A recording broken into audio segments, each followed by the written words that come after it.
Welcome back to the deep dive. Today we've got a really focused mission pulling from the source material you sent over on, well, this powerful intersection of solar capture and energy storage. That's a huge topic. It is. And we're not just talking about, generating power. We're talking about locking it down Yeah. and fundamentally changing how we use it. The sources frame this whole thing as achieving next generation energy independence. Right. So our job is to unpack what that really means. What does it actually take to capture the sun, store the power, and own your grid? And that phrase, own your grid, that's really the critical shift here. I mean, for decades, solar has been held back by two massive limitations. It only works when it's sunny. Exactly. And even then, you're still relying on this old centralized infrastructure to manage everything. What we're diving into today is the tech and the financial architecture that just gets rid of those weaknesses. Making it dispatchable, Yeah. available whenever you need it. 24/7. And this is key information if you're out there looking to secure your energy supply or just trying to navigate these crazy volatile utility costs. Okay, let's unpack this deep dive then. We've got a clear roadmap. Yep. First, we'll start at the molecular level. We'll look at the core technology, that's the engine here. Yep, the chemistry. Then we'll look at the direct impact on you, the consumer, by digging into the residential solution they call the nano smart grid. Right. And finally, we pivot to what might be the real game changer.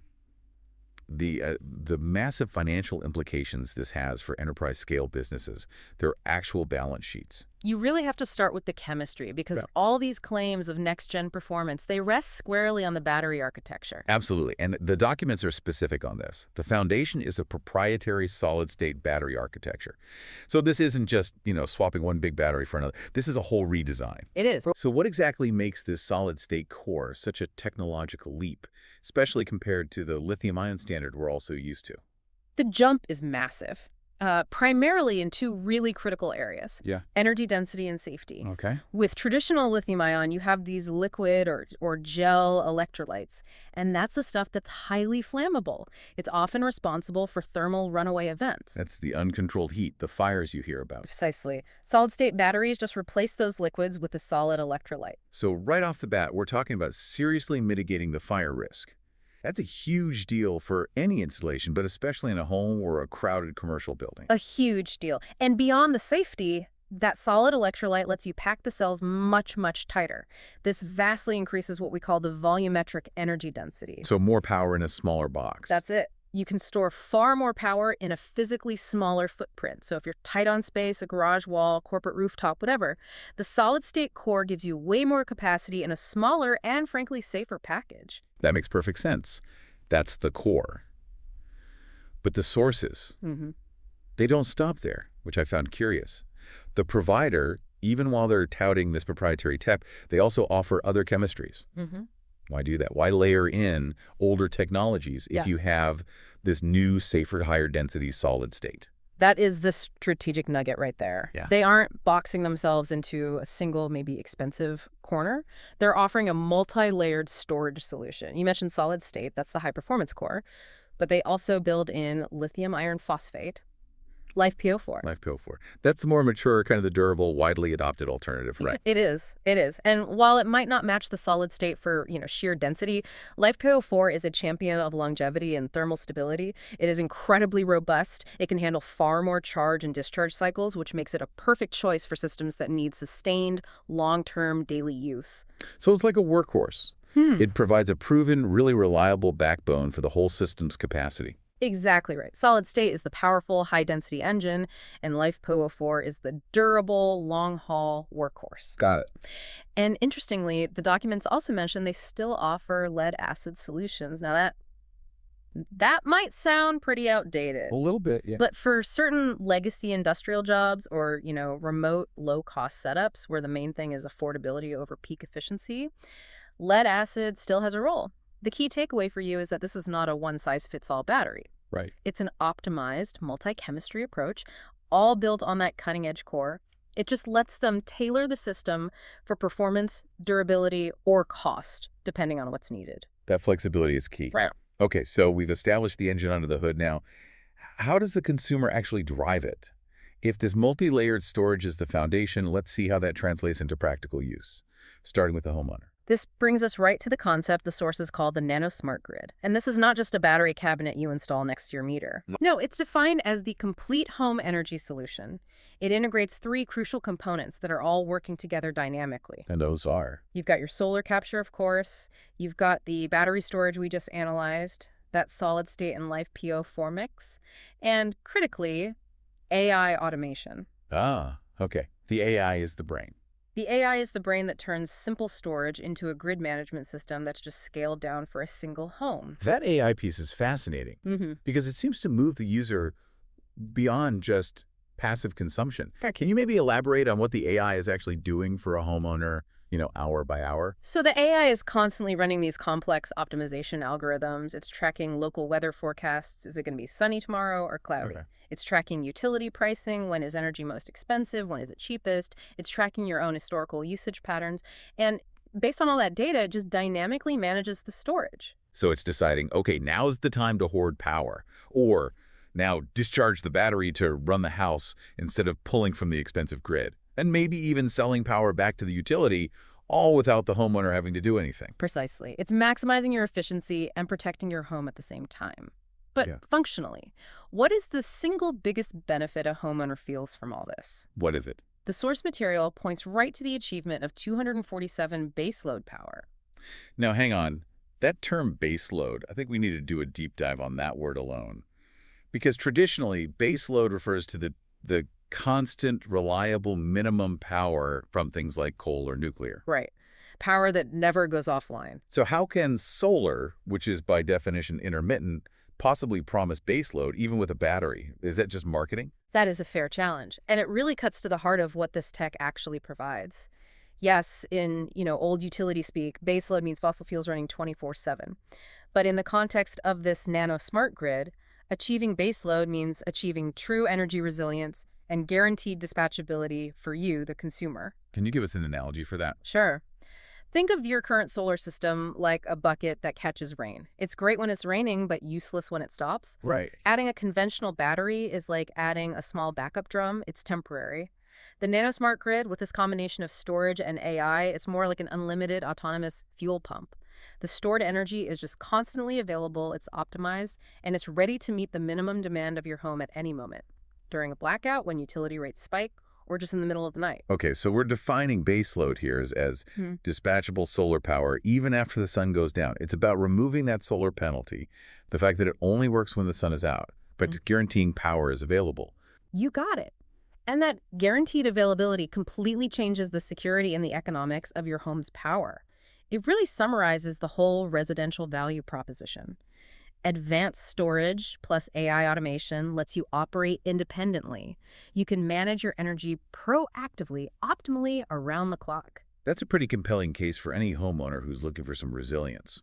But if you can do that at a residential level, the implications, they become staggering when you scale that up to the corporate and industrial world. Oh, absolutely. The whole conversation shifts when we start talking about large businesses where their main job isn't energy management. It's, manufacturing or logistics or retail. And that's our next pivot, from the nanosmart grid to enterprise scale. The sources introduced this really powerful, financially driven concept here. It's about taking these huge costs that have always been unavoidable. Like your electricity bill. Exactly. Buying electricity from the utility, which is an OpEx and operating expense, and converting that cost into tangible asset value. And this is where the tech meets the chief financial officer. OpEx is just a constant drag on your profitability.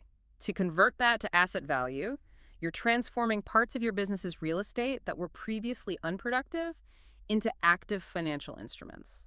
What does that conversion look like on a balance sheet? How does the CFO see this change?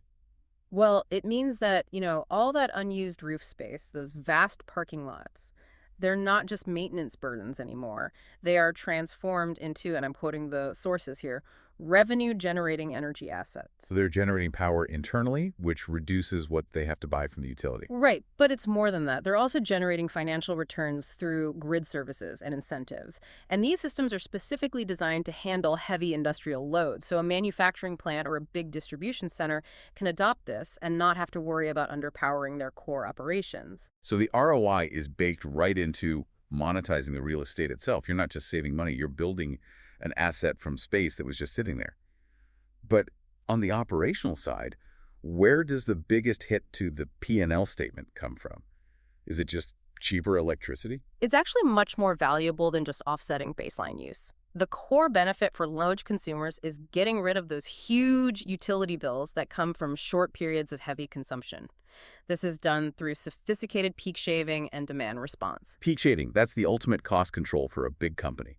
Can you just walk us through how the AI actually does that? Sure, think of a utility company charging massive penalty fees. They're called demand charges. When a factory floor briefly fires up all its equipment at once. That causes a huge spike in demand. A huge spike for maybe just 15 minutes, but that single spike can set their bill for the entire month. The AI automation predicts those spikes based on scheduling and instantly draws power from the massive battery storage array instead of the grid during those exact minutes. So the company's operations continue totally uninterrupted.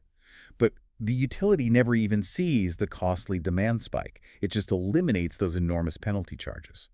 That is a fundamentally different kind of savings. It is, and it requires instant dispatchable power, which is why that advanced storage architecture we talked about at the start is so critical. And to give you a really specific physical example of how they monetize this unused space, the sources really highlight parking lot solar canopies. Right, you see those more and more. And they're brilliant. That highly visible solution provides shade, it protects vehicles, and it generates revenue all at the same time. It solves multiple problems while turning infrastructure into an asset. It's very compelling. Yeah. But for any business owner, any CFO listening, we have to address the financial elephant in the room, the huge upfront capital expense. How do they handle the cost? They do. And the sources detail the financial mechanisms designed to de-risk this completely. First, the installations are structured for instant tax credit eligibility, or ITC. For a commercial business, this immediate tax benefit just slashes the initial capital outlay required. It makes the investment much more palatable from day one. And what's the second piece of that puzzle? The one that can remove the CapEx hurdle entirely. The sources really emphasize the availability of zero-down PPA financing. That's a power purchase agreement. And this is key because it allows a company to immediately get the OpEx savings, but with zero upfront capital investment. So a business needs $1 million system. A zero-down PPA means they're not buying it. They just agree to buy the power the system generates at a guaranteed fixed rate that's usually locked in below what they're paying the utility now. Exactly. It's instantly accretive to their cash flow because their OpEx for electricity goes down, and they have incurred zero capital cost. The third party that owns the PPA, they handle all the maintenance and installation, and the business gets immediate peak savings and energy resilience.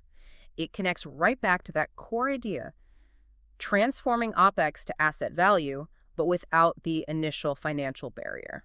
The whole ecosystem just sounds like it's designed not only to be technologically superior, but to be financially almost inevitable for large-scale consumers. Well, if we connect this to the bigger picture, you see that this next generation of energy independence is being driven by this dual focus. You have the tech core, the proprietary solid-state batteries backed by LifePo4 for reliability and safety, and you have these transformative financial models for businesses. Right. Converting OpEx to asset value through peak shaving and making it accessible with things like the ITC and PPAs, they're enabling resilience and guaranteed financial returns at the same time. It's fascinating. So we've established the homeowner can get 24/7 dispatchable power, and the enterprise can generate actual revenue from idle space. The message is pretty clear. Everyone is being enabled to own their grid. So let's leave you with this final provocative thought, building on that enterprise scale.